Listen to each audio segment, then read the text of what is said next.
Good morning विद्यार्थ्यांनो, सप्रेम जय भीम सर्वांना. सर्वांचं प्रज्ञा प्रबोधिनी करिअर अकॅडमीमध्ये स्वागत आहे. आपण इंग्लिश हा विषय शिकतो आहे आणि कालपासून या सब्जेक्टला सुरुवात केली. ठीक आहे. काल आपण वर्बबद्दल थोडी माहिती घेतली, क्रियापदाबद्दल माहिती घेतली, क्रियापदाचे रूप पाहिले, ऑक्झिलरी वर्ब पाहिले, त्याचे प्रकार पाहिले. आता आपण पुढे जाऊया. आता नेक्स्ट टॉपिक आहे आपला आजचा डिस्कशनचा आहे सेंटेन्स.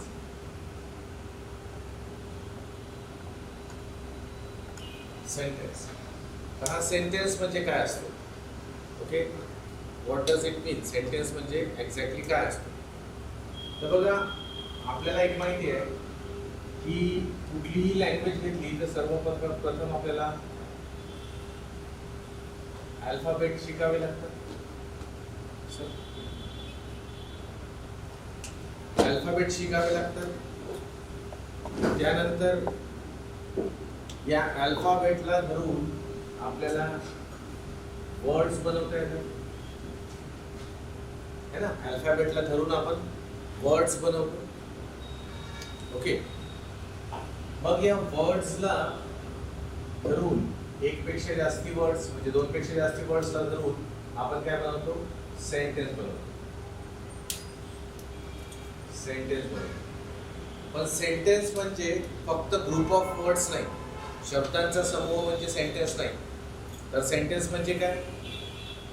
तर सेंटेन्स मध्ये ग्रुप ऑफ वर्ड्स तर आहेत, है ना. ग्रुप ऑफ वर्ड्स हे तर राहीलच, पण यामध्ये आपल्याला आणखी दोन गोष्टी इम्पॉर्टंट ठेवाव्या लागतात. कोणत्या? या ग्रुप ऑफ वर्ड्सचा काय ग्रामर बरोबर पाहिजे आणि या ग्रुप ऑफ वर्डचा सिंटॅक्स बरोबर पाहिजे. सिंटॅक्स म्हणजे काय? शब्दांची मांडणी, शब्दांचा सिक्वेन्स. जर शब्दांचा सिक्वेन्स योग्य नसेल तर वर्ड्स त्या सेंटेन्सचा सिंटॅक्स बदलतो आणि सेंटेन्स मधनं जो मीनिंग आपल्याला काढायचा आहे तो मीनिंग आपण काढू शकत नाही. ओके, म्हणजे सिंटॅक्स शब्दांची रचना. जसं मी एक सेंटेन्स म्हणतो, ते सेंटेन्स तुम्ही बघा.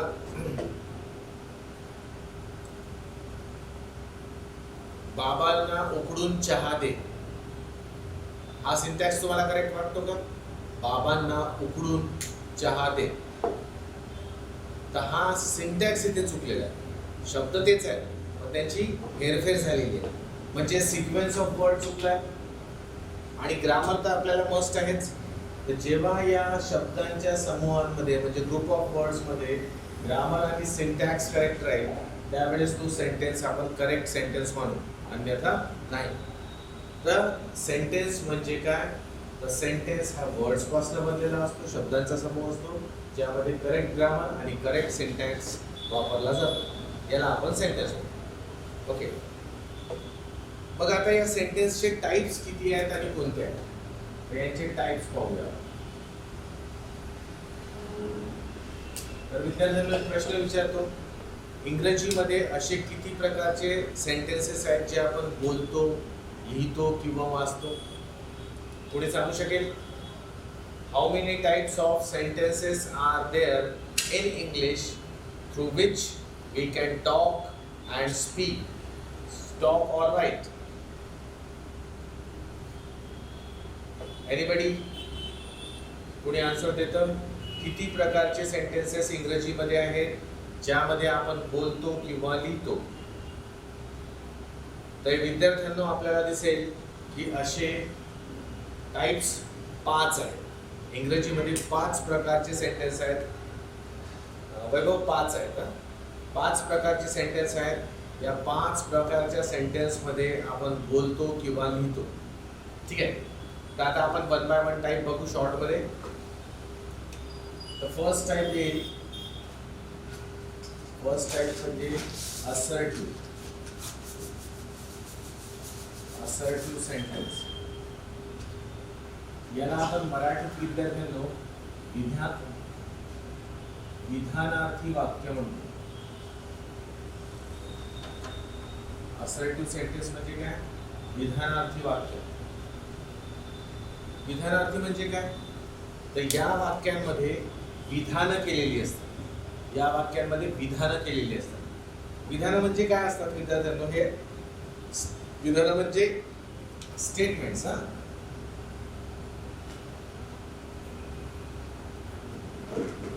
असर्टिव्ह सेंटेन्स हे काही दुसरं तिसरं नसून एक स्टेटमेंट असते. स्टेटमेंट म्हणजे काय? विधान. तर विधान काय असते? विधान म्हणजे असं की मी तुम्हाला काहीतरी सांगत आहे आणि तुम्ही चुपचाप ते ऐकत आहात. तर मी जे कोणतेही सेंटेन्स बोलले ते विधान आहे.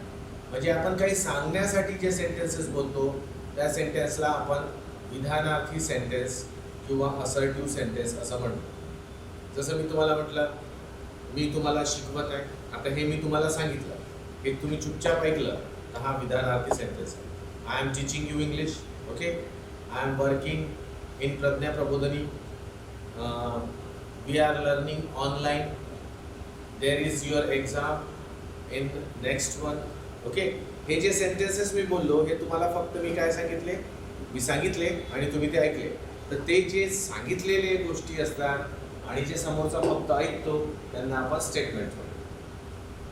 या स्टेटमेंट्सची रचना अशी असते विद्यार्थ्यांनो, यामध्ये प्रथम सब्जेक्ट असते, त्यानंतर असेल तर ऑक्झिलरी वर्ब असते, त्यानंतर काय असतो? मेन वर्ब असतो आणि मग ऑब्जेक्ट, कॉम्प्लिमेंट किंवा अन्य प्रकारचे शब्द यामध्ये आपल्याला दिसतात. तर असर्टिव्ह सेंटेन्सची रचना अशी असते. ऑक्झिलरी वर्ब म्हणजे हेल्पिंग वर्बला ब्रॅकेटमध्ये काय ठेवलं? कारण हे कधी कधी दिसतील, कधी कधी नाही दिसतील. म्हणजे सिंपल प्रेझेंट, सिंपल पास्ट टेन्सच्या वाक्यांमध्ये ऑक्झिलरी वर्ब तुम्हाला दिसणार नाही, पण बाकीच्या टेन्समध्ये आपल्याला दिसेल. तर या प्रकारची जेव्हा मांडणी करतो आपण तेव्हा त्या सेंटेन्सला आपण असर्टिव्ह सेंटेन्स म्हणतो. आता इथे एक गोष्ट लक्षात ठेवायची की आपल्याला कोणी विचारलं की असर्टिव्ह सेंटेन्स कोणता आहे, तर त्याची एक सोपी पद्धत आहे सांगण्याची. सब्जेक्ट पासून सुरू होणारे सेंटेन्सेस म्हणजे असर्टिव्ह सेंटेन्सेस असतात. ओके, तर हा सब्जेक्ट पासून सुरू होणार आहे. ठीक आहे, एक एक्झाम्पल बघूया. इथे बघा, तुम्हाला काही काही पुस्तकांमध्ये इथे ऑब्जेक्ट वगैरे लिहिलेले दिसते, पण मी आता ऑब्जेक्ट शिकवलेलं नाही तर मी त्याबद्दल तुम्हाला सांगणार नाही. इथे ऑब्जेक्ट असतो नो डाऊट, पण आपल्याला मेन इथपासून इथपर्यंत पाहायचं आहे. ओके, चला एक एक्झाम्पल घेऊया. जसं मी म्हणतो, Rahul is eating a mango. Rahul is eating a mango. आता यामध्ये बघा, यामध्ये कालच्या शिकवल्याच्या हिशोबाने हा eating काय? हा मेन वर्ब आहे. हा इज काय? हा इज ऑक्झिलरी वर्ब आहे. eating ची ऍक्शन करत कोण आहे? तर राहुल करत आहे, म्हणून राहुल काय झाला? सब्जेक्ट झाला. आणि या ठिकाणी हा ऑब्जेक्ट आहे मँगो, पण ऑब्जेक्ट बद्दल आपण बोलू ते नंतर पाहू. तर ही रचना बघा, सब्जेक्ट नंतर ऑक्झिलरी वर्ब आहे, मग मेन वर्ब आहे. ही रचना याच्यासारखी दिसते, म्हणून हा सेंटेन्स काय? Assertive sentence. ठीक आहे. दुसरं एक वाक्य बघा, I live in Nagpur. I live in Nagpur. यामध्ये राहण्याची क्रिया दिसते, म्हणून लिव्ह काय? हा मेन वर्ब आहे. आणि कोण राहतोय? तर आय. तर आय हा काय? सब्जेक्ट. तर आय लिव्ह इन नागपूर या सेंटेन्स मध्ये सब्जेक्ट नंतर मेन वर्ब दिसते. इथे ऑक्झिलरी वर्ब नाहीये, है ना? ऑक्झिलरी ऍब्सेंट आहे, चालतं. तरी पण हा सब्जेक्टने सुरू होऊन नंतर वर्ब येतोय ना, तर मग या सेंटेन्सला सुद्धा आपण काय म्हणणार? Assertive sentence. असर्टिव्ह सेंटेन्सचा एंड, असर्टिव्ह सेंटेन्सचा एंड आपण कशाने करतो? तर आपण फुल स्टॉपने करतो. फुल स्टॉपने असर्टिव्ह सेंटेन्सेस एंड होतात. ठीक आहे. तर या प्रकारे असर्टिव्ह सेंटेन्स लक्षात ठेवायचं. यामध्ये हा स्ट्रक्चर लक्षात ठेवायचा आणि त्याच्यानंतर यामध्ये काय? तर ऑक्झिलरी वर्ब राहू शकतो, नाही पण राहू शकत, ही गोष्ट लक्षात ठेवायची. आणि एंड कशाने होतो याचा? फुल स्टॉप. विद्यार्थ्यांनो एकदा रिप्लाय करा, तुमच्या लक्षात आला assertive sentence? Please reply. Have you understood?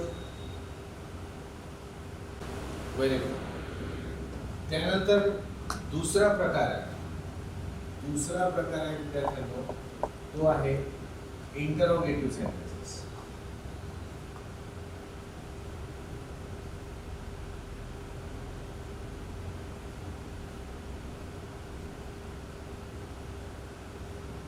त्याला आपण मराठीत प्रश्नार्थी वाक्य म्हणतो. यामध्ये आपल्याला दोन प्रकार दिसतात. त्याच्या पहिली गोष्ट, प्रश्नार्थी वाक्य असतात, इंटरोगेटिव्ह सेंटेन्सेस असतात. आपल्याला हे तर माहिती आहे, असर्टिव्ह सेंटेन्स मध्ये काय होते की बोलणारा बोलत असतो आणि ऐकणारा चुपचाप ऐकतो. पण जर मला समोरच्याला बोलतं करायचं असेल, मला वाटते की समोरच्याने मला रिप्लाय करावा है ना, त्याने माझ्याशी बोलावं, तर मला काहीतरी काय करावं लागेल, असे वाक्य बोलावे लागतील की जे त्याच्यापर्यंत पोहोचल्यानंतर तो बोलणं सुरू करेल. तर मला असर्टिव्ह बोलून चालणार नाही, कारण असर्टिव्ह मध्ये तो उत्तरच देणार नाही. मला काय करावं लागेल, मला काहीतरी त्याला विचारावं लागेल, आणि विचारण्यासाठी त्याला बोलतं करण्यासाठी आपण जे सेंटेन्सेस वापरतो त्यांना आपण इंटरोगेटिव्ह सेंटेन्सेस म्हणतो. बरं, यामध्ये दोन प्रकार आहेत. एक प्रकार आहे व्हर्बल क्वेश्चन आणि दुसरा प्रकार आहे WH क्वेश्चन. हे तुम्हाला माहिती असेल. आपण पहिला प्रकार पाहू. काय तो आहे व्हर्बल क्वेश्चन. याला पुष्कळ ठिकाणी असंही म्हणतात येस नो टाइप क्वेश्चन.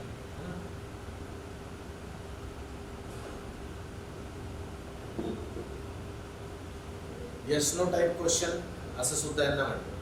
कोणता पहिला प्रकार, प्रश्नार्थी वाक्यांचा इंटरोगेटिव्ह सेंटेन्सचा व्हर्बल क्वेश्चन. ओके, तर मग व्हर्बल क्वेश्चन कोणते असतात, तर असे क्वेश्चन्स ज्यांचे उत्तर, असे प्रश्न ज्यांचे उत्तर आपण येस किंवा नो मध्ये देऊ शकतो. असे प्रश्न ज्यांचे उत्तर आपण येस किंवा नो मध्ये देऊ शकतो, त्या प्रश्नांना आपण व्हर्बल क्वेश्चन म्हणतो. बघा, आपण सायन्स शिकलो, त्यानंतर आता इंग्लिश शिकतोय, तर मी तुम्हाला पुष्कळदा व्हर्बल क्वेश्चनच विचारत गेलो. मी जसं विचारतो तुम्हाला, विद्यार्थ्यांनो तुम्हाला दिसत आहे का, ऑडिओ व्हिडिओ क्लिअर आहे का, मग एक तर तुम्ही येस म्हणता किंवा नो म्हणता. तर मी जो प्रश्न विचारला तो प्रश्न काय आहे, व्हर्बल क्वेश्चन आहे, कारण त्याचं उत्तर तुम्हाला येस नो मध्ये देता आलं. मी तुम्हाला विचारतो समजलं का, विद्यार्थ्यांनो तुम्हाला समजलं का, तर तुम्ही एक तर येस म्हणता किंवा नो म्हणता है ना. तर तो झाला व्हर्बल क्वेश्चन है ना.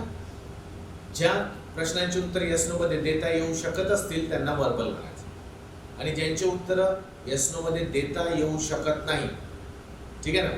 जसं मी तुम्हाला विचारतो की विद्यार्थ्यांनो क्लिअर दिसत आहे का, तर तुम्ही म्हणाल हो, व्हर्बल क्वेश्चन आहे, क्लिअर दिसत आहे का. पण जर मी तुम्हाला विचारलं विद्यार्थ्यांनो तुम्हाला स्क्रीनवर काय दिसत आहे, तर आता उत्तर येस नो मध्ये नाही देऊ शकणार है ना. मग जो येस नो मध्ये उत्तर दिल्या जाऊ शकत नाही तो व्हर्बल क्वेश्चन राहणार. तेच प्रश्न ज्यांचे उत्तर येस नो मध्ये दिले जाऊ शकतात त्यांना व्हर्बल म्हणायचं. मग व्हर्बल क्वेश्चन जे असतात त्यांचं स्ट्रक्चर कसं आहे, त्यांचं स्ट्रक्चर अगदी सोपं आहे. कसं, सर्वप्रथम ऑक्झिलरी वर्ब असतो, त्यानंतर सब्जेक्ट असतो, मग मेन वर्ब असतो, त्यानंतर काही एक्स्ट्रा वर्ड्स असतात आणि मग क्वेश्चन मार्क असतो. या स्टाईलने जे काही लिहिलं जातं ते असतं व्हर्बल क्वेश्चन. आता बघा तुम्ही विद्यार्थ्यांनो, हे स्ट्रक्चर बघा आणि ते स्ट्रक्चर बघा. इथे सब्जेक्ट प्लस ऑक्झिलरी वर्ब आहे आणि इथे ऑक्झिलरी वर्ब प्लस सब्जेक्ट, म्हणजे अगदी त्याच्या उलट आहे. म्हणजे आम्ही प्रत्येक असर्टिव्ह सेंटेन्सला आपण व्हर्बल क्वेश्चन मध्ये कन्वर्ट करू शकतो है ना. असर्टिव्ह सेंटेन्सला व्हर्बल क्वेश्चन मध्ये कन्वर्ट करू शकतो. फक्त करायचं काय, सब्जेक्ट ऑक्झिलरीला उलट करून ऑक्झिलरी सब्जेक्ट करायचं. म्हणजे याला जर मी प्रश्न बनवायचा असेल तर मी कसं लिहिणार, असं लिहू शकतो आपण, is Rahul eating a mango है ना. Is Rahul eating a mango असं म्हटलं तर हा प्रश्न झाला. बघा मराठीत घ्या, इथे मराठीत काय, राहुल आंबा खात आहे असा अर्थ होतो. आणि इथे कसा अर्थ होईल, राहुल आंबा खात आहे का. तर हा प्रश्न झाला. इथे बघा ऑक्झिलरी वर्ब, हा आहे सब्जेक्ट आणि हा आहे आपला मेन वर्ब. ठीक आहे. आणखी एक बघा, जसं मी प्रश्न विचारतो, हॅव यू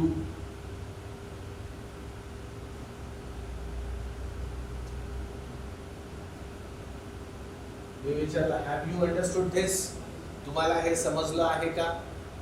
मग तुम्ही उत्तर काय द्याल, येस किंवा नो. हा झाला वर्बल क्वेश्चन. यामध्ये बघा हा हॅव ऑक्झिलरी वर्ब आहे, यू हा सब्जेक्ट आहे आणि अंडरस्टूड हा मेन वर्ब. ठीक आहे. तर हा फॉर्मॅट कोणाचा दिसतो आपल्याला, तर हा फॉर्मॅट आपल्याला दिसतो वर्बल क्वेश्चनचा. ओके. तर या पद्धतीने वर्बल क्वेश्चन्स आपण यूज करतो. बरं, यांचा एंड कशाने होतो, तर विद्यार्थ्यांना हा प्रश्नच आहे ना, तर प्रश्नाचा एंड कशाने होतो, इंटरॉगेटिव्ह मार्कने होतो, इंटरॉगेशन मार्कने होतो किंवा प्रश्नार्थी चिन्हाने होतो. तर हा असर्टिव्ह सेंटेन्स आणि तो आहे इंटरॉगेटिव्ह मधला वर्बल सेंटेन्स, वर्बल क्वेश्चन. विद्यार्थ्यांना दोन्ही तुमच्या बोर्ड समोर आहे, समजलं असेल. ऑक्झिलरी वर्ब, सपोज करा ऑक्झिलरी वर्ब, पूजाचा प्रश्न आहे, जसं इथे म्हटलं आय लिव्ह इन नागपूर, है ना. आता या वाक्यामध्ये ऑक्झिलरी वर्ब तर नाहीये, मग या वाक्यात ऑक्झिलरी वर्ब नाहीये, मग मला याच्यावरच आधारित प्रश्न बनवायचा असेल तर कसा बनवणार, असा पूजाचा प्रश्न आहे. नक्की काही प्रॉब्लेम नाही. ते आता कसं ना मी सांगतो तुम्हाला, पण ते तुम्हाला योग्य प्रमाणे समजून येईल जेव्हा आपण टेन्सेस शिकू. हा ऍक्च्युली सिंपल प्रेझेंट टेन्सचा वाक्य आहे आणि सिंपल प्रेझेंट टेन्सच्या वाक्यामध्ये आपल्याला सब्जेक्ट नंतर मेन वर्ब जनरली दिसतो, ऑक्झिलरी वर्ब दिसत नाही. पण यांचे जेव्हा प्रश्न बनवायचे असतात तर आपण असं बनवू शकतो. काय, आय लिव्ह इन नागपूर, तर याला असं लिहू शकतो, do I live in Nagpur, असं, do I live in Nagpur. Okay. म्हणजे असं लक्षात घ्यायचं, मी आता थोडक्यात सांगतो, टेन्सेसमध्ये छानपैकी सांगेल की जेव्हा सिंपल प्रेझेंट आणि सिंपल पास्टचे वाक्य राहतील टेन्सेसचे आणि त्यांचे वर्बल क्वेश्चन बनवायचे असतील तर आपण डू, डज, डिड हे ऑक्झिलरी वर्ब्स वापरतो.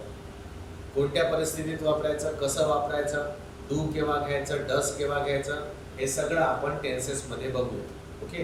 पण आता याचं उत्तर मला जर प्रश्नार्थी बनवायचं असेल तर आपण या स्टाईलने बनवू शकतो. इथे बघा, याचा अर्थ होतो मी नागपूरमध्ये राहतो आणि याचा अर्थ होतो मी नागपूरमध्ये राहतो काय, है ना. तर हा एक प्रश्न आहे. पूजा अंडरस्टूड, येस. ओके. तर विद्यार्थ्यांना एकदा समजलं काय, रिप्लाय करा, मग आपण पुढे जाऊया. एकदा रिप्लाय करा स्टुडंट्स. Very good. आता इंटरॉगेटिव्ह सेंटेन्स मधला आपण दुसरा प्रकार बघूया.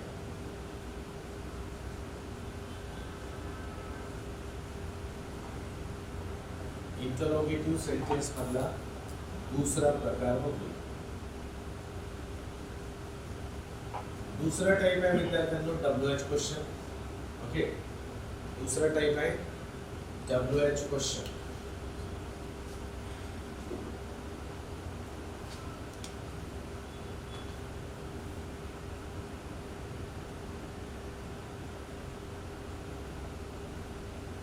WH question. आता WH क्वेश्चन कोणाला म्हणायचं, तर WH क्वेश्चन ते क्वेश्चन असतात ज्यांचे उत्तर आपण येस किंवा नो मध्ये देऊ शकत नाही.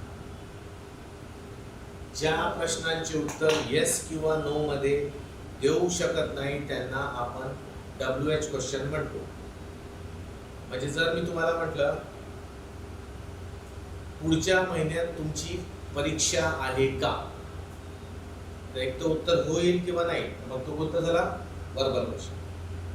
पण मी तुम्हाला असं म्हटलं पुढच्या महिन्यात तुमची कोणती परीक्षा आहे, तर आता तुम्ही हो नाही म्हणू शकत. आता तुम्हाला म्हणावं लागेल MPSC UPSC असं काही म्हणावं लागेल.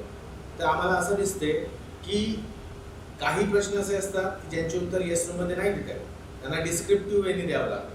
त्यांना काहीतरी एलॅबरेट करावं लागतं. असे जे प्रश्न असतात त्यांना आपण WH क्वेश्चन म्हणतो. WH क्वेश्चनची स्ट्रक्चर जे आहे ते असं असते. त्याच्यामध्ये असते पहिले WH वर्ड म्हणजे प्रश्नार्थी शब्द, त्यानंतर नाउन, नाउनला मी ब्रॅकेटमध्ये ठेवलं, त्यानंतर असतो ऑक्झिलरी वर्ब, मग सब्जेक्ट, मग मेन वर्ब, मग एक्स्ट्रा वर्ड आणि मग त्यानंतर प्रश्नार्थी चिन्ह. ओके, या स्टाईलने जो प्रश्न लिहिला असतो तो WH क्वेश्चन असतो. WH वर्ड म्हणजे काय? प्रश्नार्थी चिन्ह, प्रश्नार्थी शब्द. प्रश्नार्थी शब्द कोणते? तो who, when, what, where, why, how much, how many, है ना, हे सगळे प्रश्नार्थी शब्द आहेत. त्यानंतर काय येतं विद्यार्थ्यांना? नाउन येतं.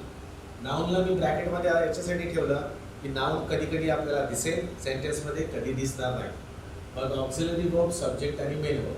हे बघा, ऑक्झिलरी वर्ब, सब्जेक्ट आणि main verb, auxiliary verb, subject आणि मेन वर्ब.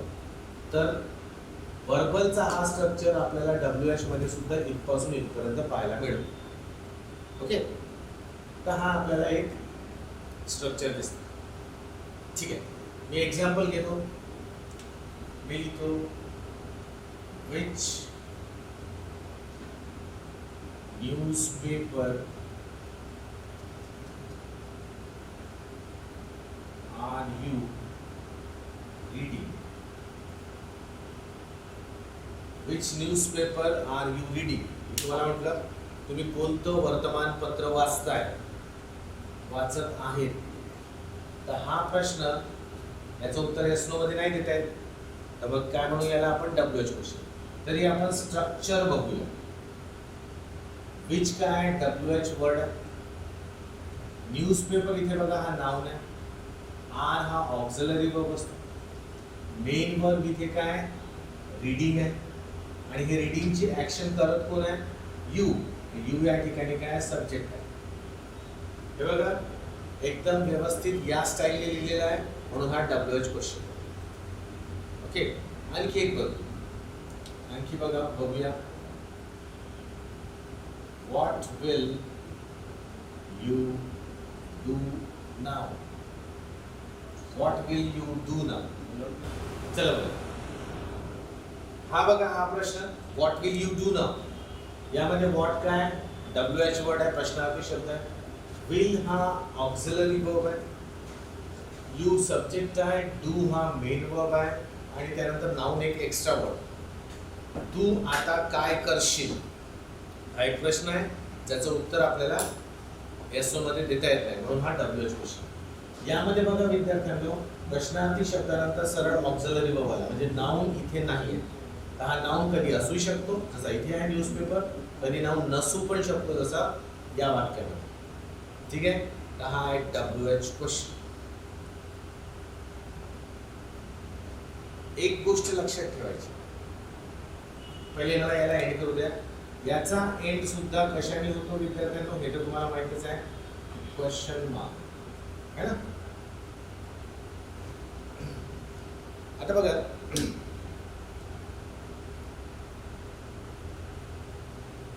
मी एक आपल्याला एक गोष्ट सांगतो की जसं आपल्या ऑब्जेक्टिव्ह पॅटर्न जो आपल्या MPSC मध्ये विचारला जातो, त्यामध्ये एक टिपिकल टाईपचे प्रश्न विचारले जातात. आपल्याला बँकिंगच्या एक्झाममध्ये जसं एरर काढायला विचारतात ना, तसं एररचे प्रश्न राहत नाही. मग कसे प्रश्न असतात, तर आपल्याला एका क्वेश्चनमध्ये 2-3 सेंटेन्सेस दिले असतात आणि आपल्याला असा प्रश्न विचारला जातो की या खालील वाक्यांमध्ये कोणतं वाक्य करेक्ट आहे ते सांगा. म्हणजे एक 2-3 वाक्यांचा ग्रुप दिला जातो, त्यामध्ये कोणतं वाक्य करेक्ट आहे, कोणतं रॉंग आहे असं विचारलं जातं. आणि मग पॅटर्न असतो AB, ओनली A असा वाला पॅटर्न असतो. तर आपल्याला कसं ना, प्रत्येक ग्रॅमॅटिकल टॉपिकचे बारकावे आपल्याला जर लक्षात राहतील तर ते गोष्ट आपण इझिली पिक करू शकतो. जसं की मी आता एक एक्झाम्पल लिहितो, तुम्ही सांगा तो तुम्हाला बरोबर वाटते. ओके,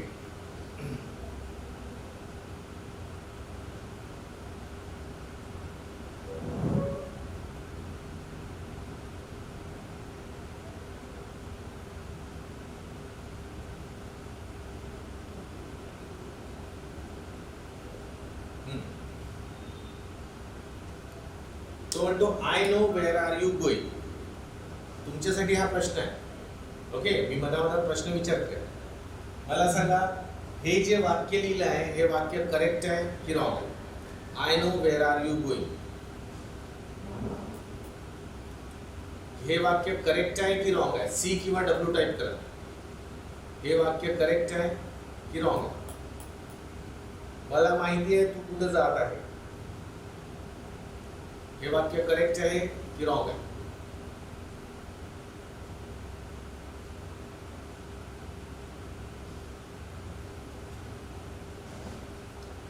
अजयचं म्हणणं आहे हा वाक्य रॉंग आहे. Ajay, can you explain why this is wrong? Ajay म्हणतोय रॉंग आहे, बाकी सगळे म्हणतात करेक्ट आहे. तर Ajay, can you please explain me why this sentence is wrong?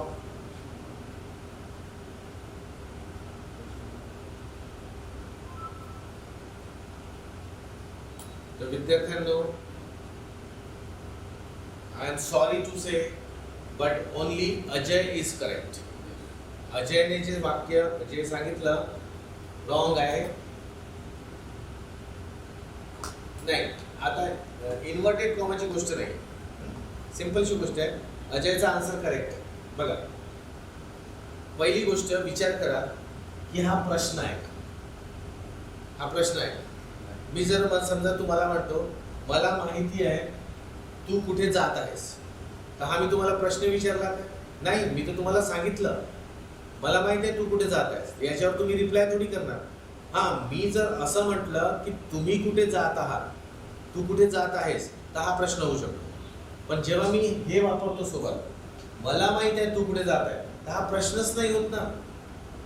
हा प्रश्न नाही बनत. तर मग हा प्रश्न नाही बनत, तर मग याला प्रश्नार्थी वाक्य चिन्ह कशाला पाहिजे? याच्यामध्ये हे एक मिस्टेक होती. ठीक आहे, क्वेश्चन मार्क नको होत. मग दुसरी गोष्ट, हा प्रश्न तर आहेच नाही. मग हा प्रश्न नाही आहे तर मग आहे काय? मग जर हा प्रश्न नाही तर मग हा विधान आहे ना, स्टेटमेंट आहे. मग स्टेटमेंट मध्ये कसं असते स्ट्रक्चर? आता थोड्या वेळ पहिले पाहिलं. असर्टिव्ह सेंटेन्स मध्ये सब्जेक्ट अगोदर येतो, मग ऑक्झिलरी वर्ब येते आणि मग मेन वर्ब येते. हा बेसिकली क्वेश्चनच नाही आहे. बघा, क्वेश्चनच नाही आहे तर याचा फॉर्मॅट कसा असायला पाहिजे? क्वेश्चन सारखा बिलकुल नाही पाहिजे, तो असर्टिव्ह असला पाहिजे. आणि असर्टिव्हच्या फॉर्मॅटमध्ये पहिले सब्जेक्ट, मग ऑक्झिलरी वर्ब आणि मग मेन वर्ब आहे. आता इथे बघा, हा पॅटर्न लक्षात घेतला तर हा ऑक्झिलरी वर्ब आहे, मग हा सब्जेक्ट आहे आणि मग हा मेन वर्ब आहे. हा पॅटर्न चुकतोय ना, कारण हा प्रश्नच नाही. फक्त आपल्याला प्रश्नामध्ये असा पॅटर्न ठेवायला लावला की ऑक्झिलरी पहिले आणि मग सब्जेक्ट, पण बाकी असर्टिव्ह मध्ये सब्जेक्ट पहिले आणि मग ऑक्झिलरी करायला. तर मग इथे हा एक मिस्टेक आहे. तर या मिस्टेकला लक्षात ठेवून आपण हे वाक्य करेक्ट लिहूया. तर कसं होईल? I know where you are going. आता इथे फुल स्टॉप हवा, कारण हा प्रश्न नाहीये, हा विधान आहे. I know where you are going असं जेव्हा म्हणू तेव्हा ते सेंटेन्स काय होईल? करेक्ट. Yes, understood. म्हणजे हा रॉंग आहे वरचं वाक्य आणि हे वाक्य काय आहे? करेक्ट. रिप्लाय करा स्टुडंट्स. हॅव यू अंडरस्टूड दिस?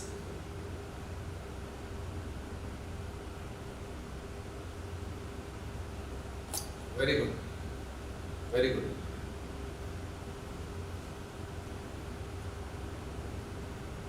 आता हा सांगा वाक्य.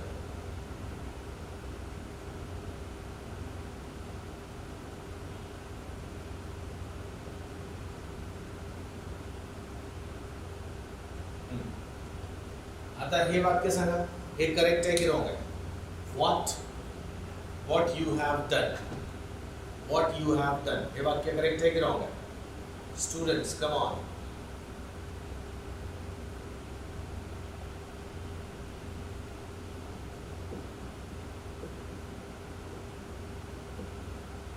अरे रिप्लाय द्या. CW रिप्लाय करा. What you have done. तर विद्यार्थ्यांनो, हे वाक्य चुकलं. हे वाक्य चुकलं का बरं? कारण हा प्रश्न आहे. तू काय केलं, तू काय केलं आहे, एक्झॅक्ट अर्थ काय होईल याचा, तू काय केलं आहे. असं आपण कोणाला विचारतो ना, अरे तू काय केलं आहे तिथे, तर हा प्रश्न आहे. हा प्रश्न नव्हता, हा प्रश्न आहे. मग प्रश्न आहे तर पहिले काय पाहिजे, प्रश्नामध्ये पहिले ऑक्झिलरी वर्ब येते, मग सब्जेक्ट येतो. इथे बघा, पहिले सब्जेक्ट घेतला, मग ऑक्झिलरी घेतली, आणि आता मेन वर्ब आहेच इथे. तर जर हा प्रश्न आहे तर मग प्रश्न आहे तर पहिले ऑक्झिलरी मग सब्जेक्ट पाहिजे. तर आपण त्यामध्ये चेंज आणूया. तर मग कसं लिहावं लागेल आपल्याला, व्हॉट हॅव यू डन, आणि मग त्या क्वेश्चन मार्क, आणि आता हा सेंटेन्स काय आहे, करेक्ट. आता हा sentence correct. Yes yes yes. तर आता एवढा याच्यामधून एक गोष्ट लक्षात ठेवा, जेव्हा हे प्रश्नार्थी शब्द आहेत ना, where, when, what, how, why, है ना, हे शब्द जर सेंटेन्सच्या मध्ये येत असतील तर ते 99.99% ते काय असतात, प्रश्न नसतात. ते वाक्य प्रश्न नसतात. प्रश्नार्थी शब्द वाक्याच्या मध्ये आला तर तो प्रश्न नसतो. प्रश्नार्थी शब्द जर वाक्याच्या सुरुवातीला आला तर तो प्रश्न असतो. जर प्रश्न असेल तर पहिले ऑक्झिलरी वर्ब ठेवा, मग सब्जेक्ट ठेवा. आणि प्रश्न नसेल, स्टेटमेंट असेल तर पहिले सब्जेक्ट ठेवा, मग ऑक्झिलरी वर्ब. असं थोडक्यात तुम्हाला लक्षात ठेवायचं. स्टुडंट्स, समजलं? एकदा रिप्लाय करा, have you understood this?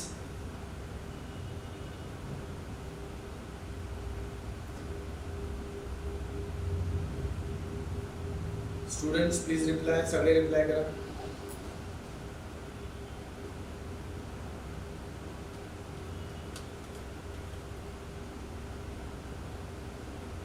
Very good, very good, very good. ठीक आहे, चला पुढे जाऊया आपण. हे झाले सेकंड टाइपचं सेंटेन्स, असर्टिव्ह नंतर इंटरोगेटिव्ह. त्यानंतर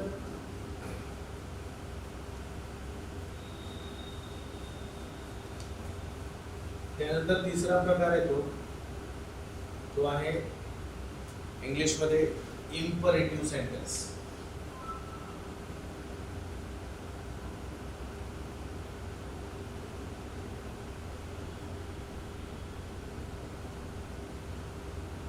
त्याला आपण मराठीत म्हणतो आज्ञार्थी वाक्य. त्याला आपण म्हणतो विद्यार्थ्यांनो आज्ञार्थी वाक्य, म्हणजे इम्परेटिव्ह सेंटेन्स. तर काय असतात, तर हे असे सेंटेन्सेस असतात ज्यामध्ये आपण काय करतो, ऑर्डर देतो, आपण रिक्वेस्ट करतो,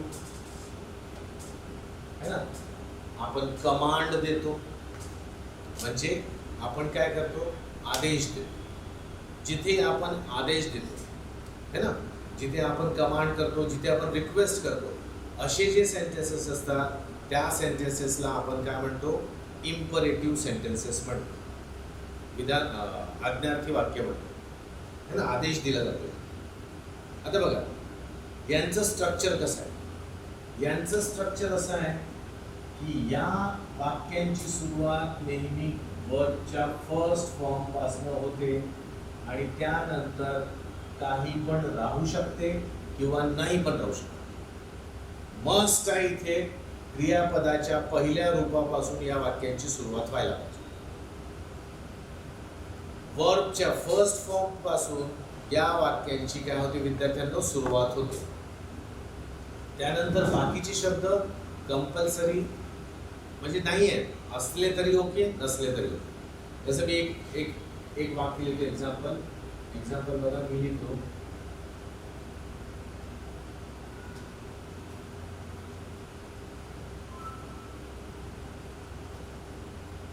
मी कोणाला म्हटलं कम हिअर राईट नाव, आत्ताच्या आत्ता इकडे. आता बघा मराठीत एक बोलून बघा हे वाक्य, आत्ताच्या आत्ता इकडे. तर तुम्हाला असं नाही वाटत का की हा ऑर्डर आहे एक प्रकारचा, मराठीतही वाटतोच, है ना, आणि इंग्लिशमध्ये सुद्धा आहे. इंग्लिशमध्ये काय आहे ते तर पाहूच आपण. आणि हे सेंटेन्सेस आहेत, हे आपले टीचर्स बघा आपल्याशी नेहमी बोलायचे. टीचर्स आपल्याला ऑर्डर करायचेच आहे ना, तर कसं टीचर आपल्याला म्हणायची come in, sit down, stand up, get out, हे जितके पण सेंटेन्सेस होते हे टीचर्स द्वारा आपल्याला बोलले जात होते आणि हे एक प्रकारचे काय होते विद्यार्थ्यांना ऑर्डर होते, ऑर्डर्स होते. जसं बघा मी ऑर्डर आणि रिक्वेस्ट मधला फरक सांगतो. जसं मी म्हटलं सिट डाऊन तर हा ऑर्डर झाला, पण मी तुम्हाला म्हटलं सिट डाऊन प्लीज तर हा एक रिक्वेस्ट झाला है ना. तर प्लीज लावून आपण ऑर्डरला रिक्वेस्टमध्ये कन्वर्ट करू शकतो. तर हे आदेश असतात, यामध्ये आदेश दिसून येतो किंवा रिक्वेस्ट दिसून येतो. पण इंग्लिशमधल्या वाक्यांना कसं ओळखायचं, ओळख एकच आहे, वाक्याची सुरुवात वर्बच्या फर्स्ट फॉर्मने होत आहे का ते पाहायचं. जसं बघा इथे बघा हा कम काय, कम वर्बचा फर्स्ट फॉर्म आहे, कमचा सेकंड फॉर्म केम आहे, थर्ड फॉर्म परत कम आहे. तर कम हा फर्स्ट फॉर्म आहे, वर्बचा फर्स्ट फॉर्म असल्यामुळे आणि या वाक्याची सुरुवात V1 ने होत असल्यामुळे या सेंटेन्सला आपण इम्परेटिव्ह सेंटेन्स म्हणू है ना. जसं बघा मी तुम्हाला एक काल सेंटेन्स लिहून दिला होता, जगातला सगळ्यात छोटा सेंटेन्स गो. हा परिपूर्ण सेंटेन्स आहे. का बरं परिपूर्ण सेंटेन्स आहे, कारण यामध्ये एकच शब्द आहे आणि तो वर्बचा first form. Go went gone मधला गो आहे, गो वेंट गॉन मधला हा गो आहे है ना. तर हा एक काय आहे परिपूर्ण इम्परेटिव्ह सेंटेन्स आहे. इथे कसं याचा अर्थ काय घ्यायचा, आपण कोणाला असं म्हटलं ना जा, जा म्हटलं तर तो एक पूर्ण सेंटेन्स बनतो, आज्ञार्थी वाक्य इम्परेटिव्ह सेंटेन्स बनतो. त्याच्यामध्ये एकच शब्द आणि तो सुद्धा काय वर्बचा फर्स्ट फॉर्म. म्हणूनच याची स्ट्रक्चर असं आहे, यामध्ये वर्बचा फर्स्ट फॉर्म कंपल्सरी आहे, त्यानंतर शब्द असोत किंवा नसोत, इथे आहेत इथे नाही. ओके स्टुडंट, जसं मी आता लिहिलं स्टडी हार्ड, मी तुम्हाला म्हटलं खूप अभ्यास करा, खूप अभ्यास करा म्हटलं तुम्ही एक प्रकारचं तुम्हाला सजेशन दिलं किंवा आदेश दिला है ना. याला प्लीज लावून दिलं तर रिक्वेस्ट येऊन जाईल. याच्यात बघू आपण हा इम्पेरेटिव्ह आहे का. स्टडी हा वर्ब आहे, क्रियापद आहे, त्याचा फर्स्ट फॉर्म आहे, मग हा काय इम्परेटिव्ह सेंटेन्स आहे. बरं इम्परेटिव्ह सेंटेन्स जे असतात त्यांचा एंड कशाने होतो विद्यार्थ्यांनो, त्यांचा एंड होतो फुल स्टॉप, त्यांचा एंड होतो फुल स्टॉप. ठीक आहे, चला एक सेंटेन्स सांगा हा इम्परेटिव्ह सेंटेन्स आहे.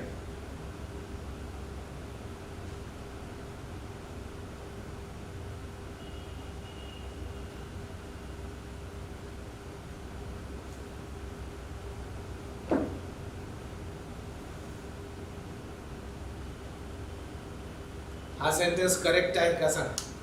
स्विच्ड ऑफ द लाईट्स, दिवे लाईट्स बंद कर, हा सेंटेन्स इम्परेटिव्ह सेंटेन्स आहे का, किंवा हा सेंटेन्स करेक्ट आहे का, करेक्ट आहे की wrong. CW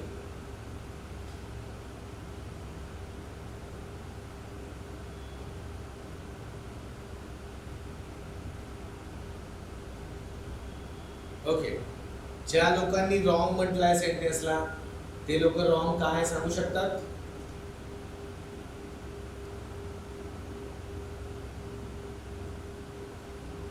yes yes yes very correct. बघा इम्परेटिव्ह सेंटेन्स मध्ये काय म्हटलंय की तुम्हाला वर्बचा फर्स्ट फॉर्मने सुरुवात करायची.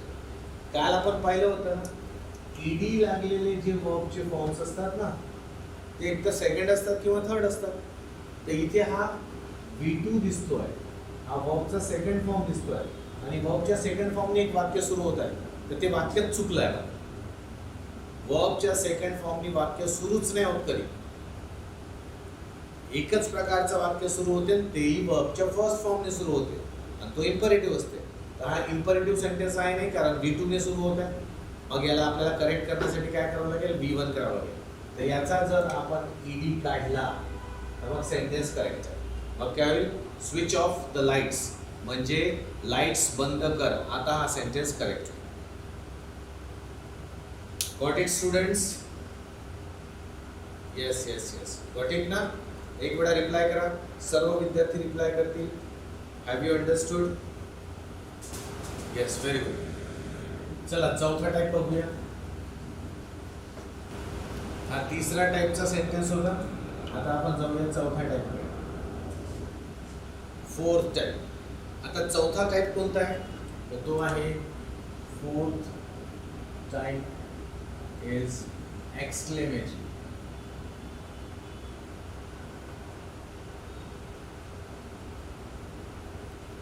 याला आपण उद्गारवाचक वाक्य म्हणतो. उद्गारवाचक वाक्य म्हणतो. एक्सक्लेमेटरी म्हणजे उद्गारवाचक. आता बघा मित्र, काय असते की पुष्कळदा अशी सिच्युएशन येते की आपण वाक्य जे बोलतो ते अचानकपणे आपल्याला बोलावं लागतं, है ना.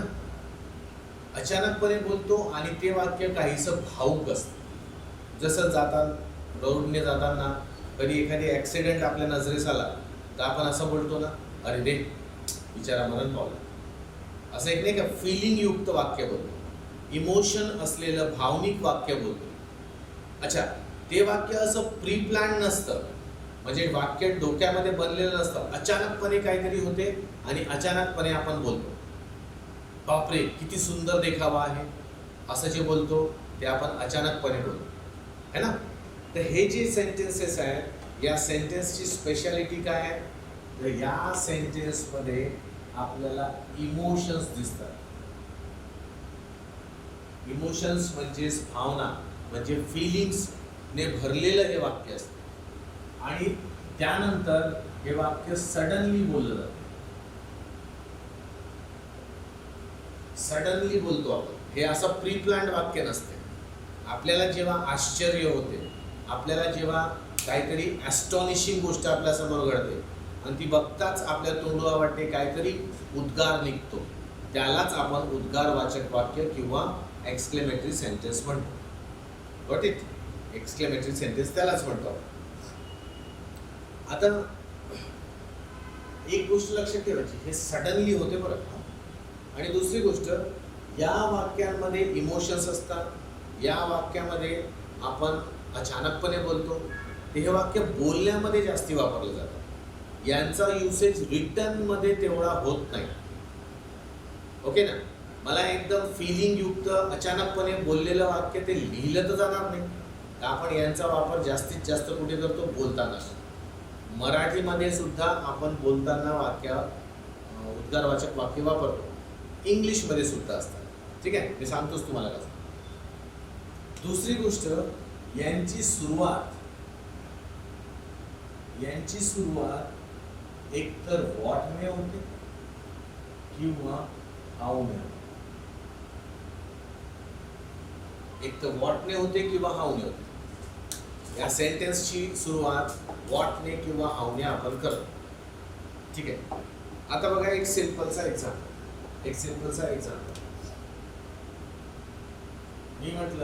मी मराठीतलं वाक्य लिहितो, राहुल खूप हुशार आहे. एक वाक्य आहे. यामध्ये तुम्हाला इमोशन दिसतंय का? राहुल खूप हुशार आहे, यामध्ये तुम्हाला काही इमोशन दिसतंय? तर या वाक्यामध्ये काही इमोशन नाही. हे वाक्य एक सरळ स्टेटमेंट आहे. मी म्हणतोय राहुल खूप हुशार आहे. तर याला आपण कसं लिहिणार? हे वाक्यांना आपण असर्टिव्ह सेंटेन्स आहेत असं म्हणतो. हे वाक्य असर्टिव्ह आहे. म्हणजे कसं? इंग्लिशमध्ये कसं लिहिणार याला? Rahul is very clever.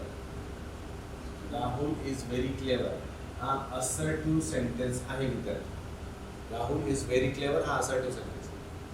पण जर हेच वाक्य मला एक्सक्लेमेटरी फॉर्म मध्ये बनायचं है ना, तर मी याला कसं लिहिणार? तर याला आपण मराठीत कसं लिहितो? असं लिहितो, किती हुशार आहे न राहुल. आता हे झालं एक्सक्लेमेटरी वर्ड. बघा बोलण्याची स्टाईल बघा. इन्फॉर्मेशन आपण तीच देतोय पण बोलण्याची स्टाईल डिफरंट आहे. राहुल खूप हुशार आहे असर्टिव्ह सेंटेन्स. पण यालाच आपण म्हणू वेगळ्या स्टाईलने, तर किती हुशार आहे ना राहुल. अच्छा, हे वाक्य बोलताना लयबद्ध पद्धतीने बोलावं लागतं. जर याला असं वाचलं किती हुशार आहे न राहुल, तर त्याला काही अर्थ नाहीये, तो उद्गार जमत नाही. थोडं आपण एक्साइटेड लेवलमध्ये जाऊन बोलावं लागतो, किती हुशार आहे ना राहुल. असं जेव्हा आपण बोलतो, वाक्याच्या शब्दांची फेरबदल करतो, त्यामध्ये इमोशन टाकतो आणि वाक्य जेव्हा अचानक बोलतो आणि वाक्याच्या शेवटी लिहिताना असा एक्सक्लेमेशन मार्क देतो, तेव्हा ते वाक्य काय बनते? ते वाक्य बनते एक्सक्लेमेटरी सेंटेन्स, म्हणजे उद्गारवाचक वाक्य बनते. अच्छा, इंग्लिशमध्ये कसं लिहिणार? इंग्लिशमध्ये हेच वाक्य आपण म्हणजे असं लिहिणार, how clever Rahul is. How clever Rahul is. आता यामध्ये थोडासा अनालिसिस केलं विद्यार्थ्यांनो, तर या वाक्याचा हा राहुल काय आहे? सब्जेक्ट आहे. याचा हा इज काय? वर्ब आहे. क्लेवर काय? हा ॲडजेक्टिव्ह आहे, विशेषण आहे. या वाक्यामध्ये क्लेवर एक विशेषण आहे. तर मग आम्हाला असं दिसते, अच्छा हे वाक्य कोणतं बनलं आहे? हे वाक्य एक्सक्लेमेटरी सेंटेन्स आहे ना, उद्गारवाचक वाक्य. म्हणजे कसं? How clever Rahul is. हे वाक्य एक्सक्लेमेटरी आहे. यामधनं हा मिनिंग बाहेर पडतो आहे. ओके, ठीक आहे ना. आता याला असं दिसते आपल्याला, यामध्ये शब्दांची फेरबदल केली आहे. सब्जेक्ट वर्ब जनरली समोरच्या भागाला असतात, इथे कुठेतरी शेवटी चालले गेले आहेत. तर हे फेरबदल आपण करतोच त्याच्यासाठी की हे वाक्य असं जबरदस्त बनलं पाहिजे, इम्पॅक्टिव्ह बनलं पाहिजे.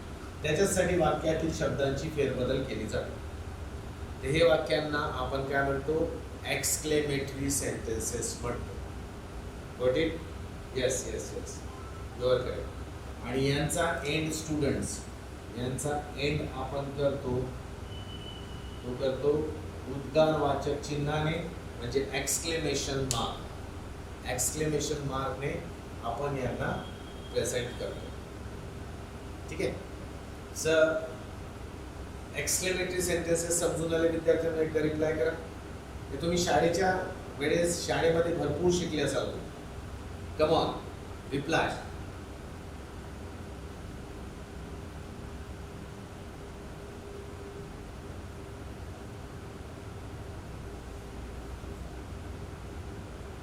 Now the fifth type.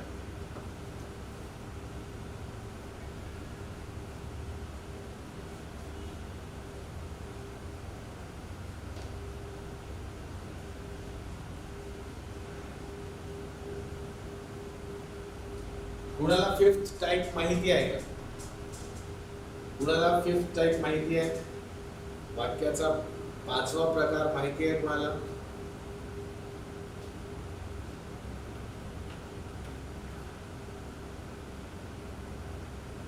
नाही नाही नाही. फिफ्थ टाइप कदाचित तुमच्या कधी नेगेटिव्ह बद्दल बोलू अजय आपण, ते आहेतच. बघा, फिफ्थ टाइप आहे तो आहे विद्यार्थ्यांनो ऑप्टेटिव्ह सेंटेन्स.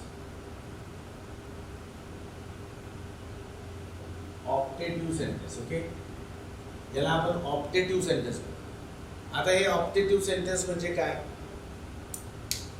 तर या ऑप्टेटिव्ह सेंटेन्स मध्ये आपण मेनली काय करतो? विश करतो किंवा प्रे करतो, म्हणजे प्रार्थना करतो किंवा इच्छा प्रकट करतो. प्रार्थना करतो किंवा इच्छा प्रकट करतो. जेव्हा आपण असं बघा, तुम्ही एक सेंटेन्स नेहमी ऐकलं असेल, पिक्चर मध्ये पाहिलं असेल, असं may God bless you. May God bless you. किंवा याला तुम्ही असं सोप्या पद्धतीमध्ये गॉड ब्लेस यू सुद्धा ऐकलं असेल, है ना. हे जे सेंटेन्स आहे यामध्ये असं सांगण्याचा प्रयत्न केला जात आहे की तुमच्यावर देवाची कृपा राहो. ओके, हे जे सांगण्याची गोष्ट केली आहे यामध्ये इच्छा प्रकट होते. म्हणजे माझी इच्छा आहे, जेव्हा मी कोणाला असं म्हणेल की माझी इच्छा आहे की त्याच्यावर देवाची कृपा राहो. So this kind of sentences where we wish or pray, किंवा आपण प्रार्थना करतो. तसं बघा आणखी एक sentence, long live our nation. आमच्या देशाचं आयुष्य चिरायू हो. म्हणजे काय, आमचा देश असाच टिकून राहो जन्मोजन्मी, असं जे बोलतोय आपण, तर ही काय माझी एक इच्छा आहे ना. माझी इच्छा मी प्रकट करतोय, तर माझी इच्छा इथे दिसून पडते, माझी प्रार्थना इथून दिसून पडते. म्हणून या टाईपच्या सेंटेन्सला आपण ऑप्टेटिव्ह सेंटेन्सेस म्हणतो. ओके, बघा यांच्याबद्दल असं विशेष परीक्षेत विचारलं नाही, फक्त यांना विचारलं जाते ते नॅरेशनचे जे क्वेश्चन्स असतात ना, डायरेक्ट स्पीच, इनडायरेक्ट स्पीच, त्या टाईपच्या सेंटेन्सेसमध्ये यांना स्पेशली यांना बोललं जातं. अदरवाईज तुम्हाला फक्त एवढंच लक्षात ठेवायचं आहे, नॅरेशनमध्ये मी आणखी एकदा यांना ते नॅरेशनमध्ये आपण डिस्कस करणारच आहोत. ऑप्टेटिव्ह सेंटेन्स म्हणजे याच्यात काही इच्छा प्रकट केली जातात किंवा प्रार्थना केली जाते, आणि या प्रकारचे सेंटेन्स, असे पुष्कळशी सेंटेन्सेस तुम्ही आयुष्यात ऐकले असतीलच, no doubt. So this is what about the optative sentences. Okay, याचा मराठी अर्थ मला एक्झॅक्ट नाही माहिती, मराठी अर्थ एक्झॅक्ट नाही माहिती. तुम्ही मराठीच्या पुस्तकात शोधून बघून घ्या, इंग्लिशमध्ये त्याला आपण ऑप्टेटिव्ह म्हणतो.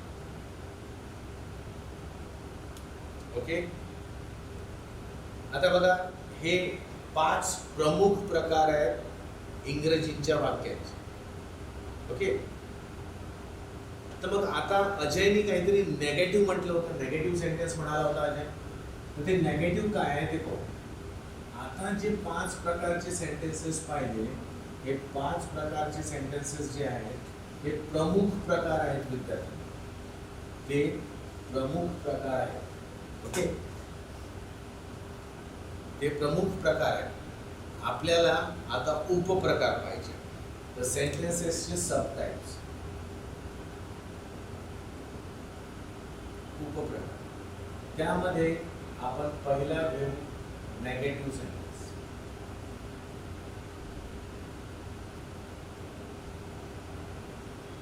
नेगेटिव्ह सेंटेन्स याला आपण मराठीत म्हणतो नकारार्थी वाक्य.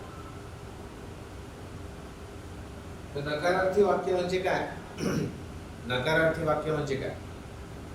तर नकारार्थी वाक्य म्हणजे या वाक्यांमध्ये नेगेटिव्ह शब्द आहेत, ज्यांचा आपण म्हणू की त्यामधनं अर्थ नेगेटिव्ह निघतो. जसं फॉर एक्झाम्पल, जर वाक्यांमध्ये असे शब्द दिसले तुम्हाला, no, not, never, nothing, okay, असे शब्द दिसले तर त्या वाक्याला काय समजायचं? नेगेटिव्ह सेंटेन्स समजायचं. जर वाक्यामध्ये no, not, never, nothing, nobody, none यासारखे शब्द दिसले तर वाक्याला नकारार्थी समजायचं. ओके, मग आपण दुसरा एक काढू, मग काय असेल? Affirmative sentence. अफर्मेटिव्ह सेंटेन्स म्हणजे काय? होकारार्थी वाक्य. मग होकारार्थी वाक्याला कसं डिफाईन करायचं? होकार कसा डिफाईन करू? तर होकारमध्ये आपण असं डिफाईन करू की त्यामध्ये असे शब्द नाही राहत. जे वाक्य नेगेटिव्ह नाही आहे ते वाक्य काय आहे? अफर्मेटिव्ह. जे नेगेटिव्ह नाही आहे ते अफर्मेटिव्ह. ओके ना? जसं बघा, मी तुम्हाला विचारलं की ही एक पूर्णांक संख्या आहे, हे नेगेटिव्ह आहे की पॉझिटिव्ह आहे? तुम्ही म्हणाल नेगेटिव्ह आहे ना. आता मी याच्यातला नेगेटिव्ह साईड काढला, मायनस काढला, तर आता हे कोणता आहे? हा पूर्णांक संख्या कोणती आहे? तर आता तुम्ही याला पॉझिटिव्ह म्हणाल ना. जरी मी इथे प्लस चिन्ह नाही दिलं तरी हे पॉझिटिव्ह झालं ना. म्हणजे आम्हाला होकार दर्शवण्यासाठी प्लस लिहायची गरज नाही. जिथे नकार नसतो तिथेच होकार असतो. ठीक आहे. तर नेगेटिव्ह सेंटेन्सेसला कसं डिफाईन करायचं? ज्या वाक्यामध्ये no, not, never, nothing, none, nobody यासारखे नेगेटिव्ह शब्द असतात त्या वाक्यांना आपण नेगेटिव्ह सेंटेन्स म्हणतो. पण ज्या वाक्यांमध्ये नेगेटिव्ह शब्द किंवा नेगेशन दर्शवणारे शब्द नसतात त्या वाक्यांना आपण काय म्हणायचं? त्या वाक्यांना आपण होकारार्थी म्हणायचं. म्हणजे ज्या वाक्यात नेगेशन नसते ते अफर्मेशन असते. नकार नाही तर होकार आहे.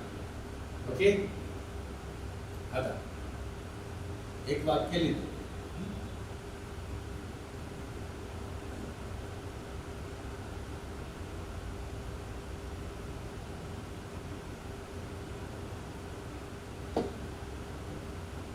हे वाक्य होकारार्थी आहे की नकारार्थी आहे?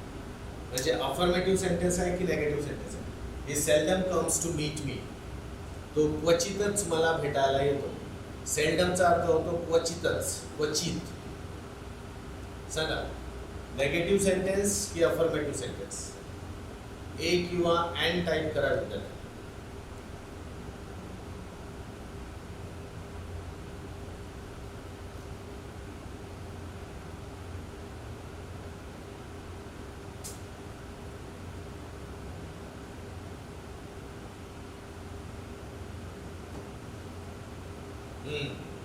लक्षात घ्या, या आपल्याला असं दिसते या वाक्यात no, not, never, nothing, nobody, none असे काही ते शब्द आहेत. मग नेगेटिव्ह शब्द नाही आहेत, मग काय? अफर्मेटिव्ह सेंटेन्स झाला है ना. नेगेशन नाही तर अफर्मेशन. पण विद्यार्थ्यांनो, हा जो शब्द आहे ना सेल्डम, हा ऍक्च्युली नेगेटिव्ह शब्द आहे. तर काही शब्द असे आहेत की जे शब्द दिसायला तर नेगेटिव्ह वाटत नाही पण ते मुळात अर्थाने नेगेटिव्ह असतात. जसं few, little, hardly, scarcely, rarely, seldom असे काही शब्द आहेत की जे दिसायला नकारार्थी नाही आहेत पण अर्थाने ते नकारार्थी आहेत. अशा शब्दांना जेव्हा वाक्यामध्ये इन्व्हॉल्व केलं जाते तेव्हा वाक्य सुद्धा काय म्हणते? नेगेटिव्हच बनते. ते वाक्य नेगेटिव्ह. Got it? मग प्रश्न येते की या टाइप्सला कोणते टाइप्स? नेगेटिव्ह सेंटेन्स आणि अफर्मेटिव्ह सेंटेन्स. या टाइपला आपण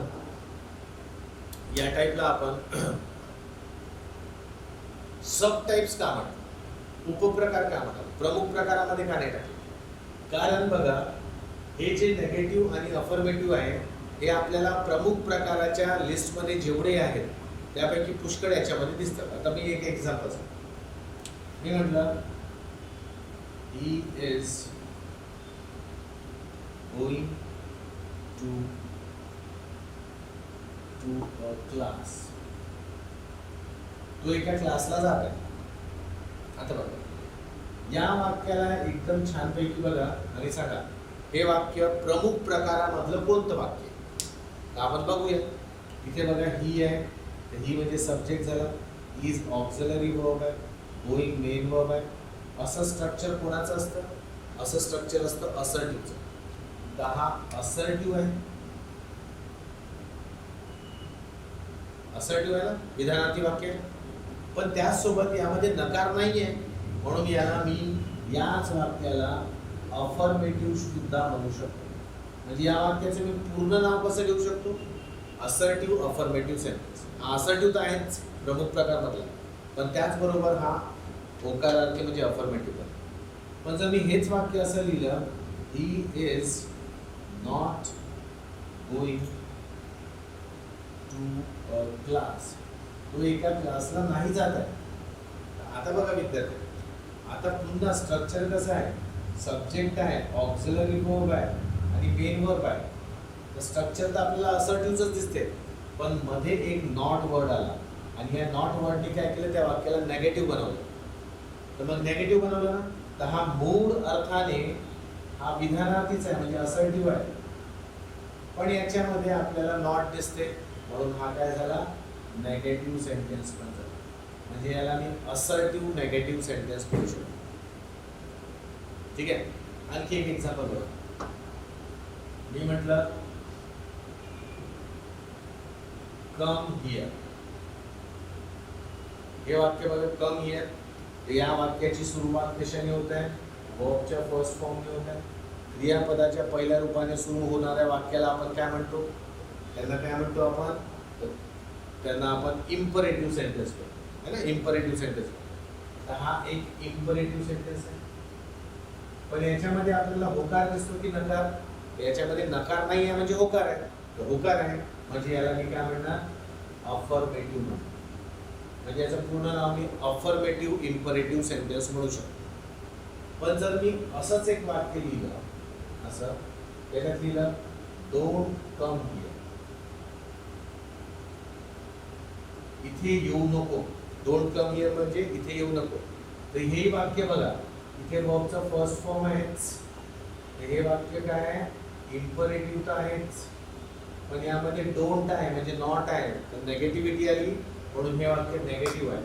तर या वाक्याला आपण काय म्हणणार, नेगेटिव्ह इम्परेटिव्ह सेंटेन्स असं म्हणणार. या वाक्याला आपण काय म्हणणार, नेगेटिव्ह इम्परेटिव्ह.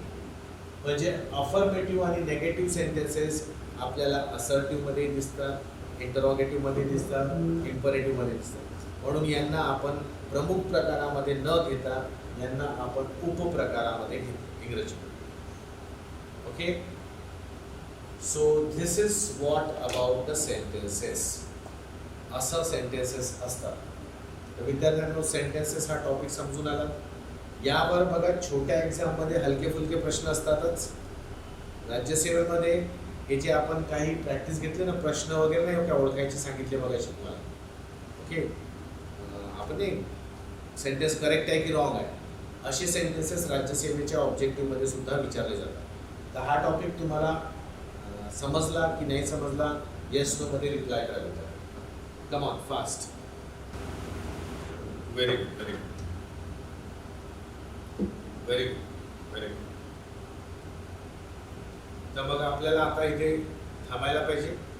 ओके, पुढचा टॉपिक जो आहे टेन्सेस. आता बघा, आता आपली एक बॅकग्राऊंड बनलेला आहे. आता आपण परफेक्टली रेडी आहोत टेन्सेस मध्ये प्रवेश करण्यासाठी. उद्या रिक्वेस्ट आहे की उद्या क्लासला अब्सेंट राहू नका. उद्या अब्सेंट राहिले तर परवाचं काही समजणार नाही.